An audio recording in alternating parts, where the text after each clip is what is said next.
India کے ہر حصے میں انڈیا سے آزادی کی الگ الگ تحریکیں چل رہی ہیں۔ ان میں سب سے پرانی تحریک ناگا ہلز کی ہے۔ ہندوستان میں تحریک آزادی کے زور پکڑنے کے بعد ناگا لوگوں نے بھی اپنی سیاسی ترجمانی کے لیے اپنی الگ سیاسی جماعت ناگا نیشنل کونسل (NNC) بنا لی، جس کا مقصد ہی اپنے لیے الگ ملک کا مطالبہ کرنا تھا۔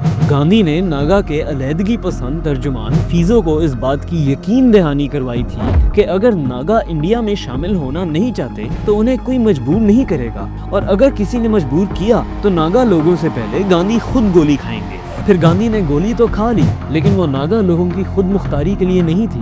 ناگا لیڈر فیزو نے 14 اگست 1947 کو ناگالینڈ کی خود مختاری کا اعلان کیا اور 15 اگست کو انڈیا کی آزادی کی تقریب کا بائیکاٹ کیا۔ ان کی جماعت NNC نے مئی 1951 میں رائے شماری کے بعد اعلان کیا کہ 99.9% ناگا لوگ خود مختاری چاہتے ہیں، اور انہوں نے انڈیا کے پہلے جنرل الیکشن کا مکمل بائیکاٹ کیا۔ اس کے بعد انڈین آرمی کو ناگا ہلز میں اتارا گیا اور 1400 سے زیادہ ناگا ایکٹیوسٹ کے قتل کے بعد اس تحریک کو دبا دیا گیا، لیکن ایسا کبھی نہیں ہوا کہ یہ تحریک مکمل طور پر ختم ہو گئی ہو۔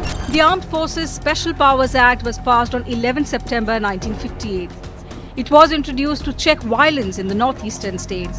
1963 میں ناگالینڈ کو آفیشلی انڈیا کی الگ اسٹیٹ بنانے کے باوجود یہ تحریک چلتی رہی، اس لیے 1980 میں national socialist council of Nagaland (NSCN) کی صورت میں آزادی کا مطالبہ دوبارہ سامنے آیا، اور اب یہ مطالبہ صرف ناگالینڈ کی آزادی کے لیے نہیں بلکہ اسام، اروناچل پردیش، منی پور اور برما میں شامل ناگا علاقوں کو ملا کر گریٹر ناگالینڈ بنانے کے لیے ہے۔ 2015 میں اسی گروپ نے انڈین آرمی پر حملہ کیا، جس میں کئی انڈین فوجی ہلاک ہوئے۔ مودی کی حکومت نے ان کے ساتھ ایک اور معاہدہ کیا اور وہاں دیر پا امن کا اعلان تو کیا تھا، لیکن وہ دیر پا ثابت نہیں ہوا۔ ناگا ترجمان اپنے الگ جھنڈے اور آئین سے کم کسی بات پر راضی نہیں ہے، اسی لیے مستقبل قریب میں ناگالینڈ بھارت سے علیحدہ ہوتا دکھائی دے رہا ہے۔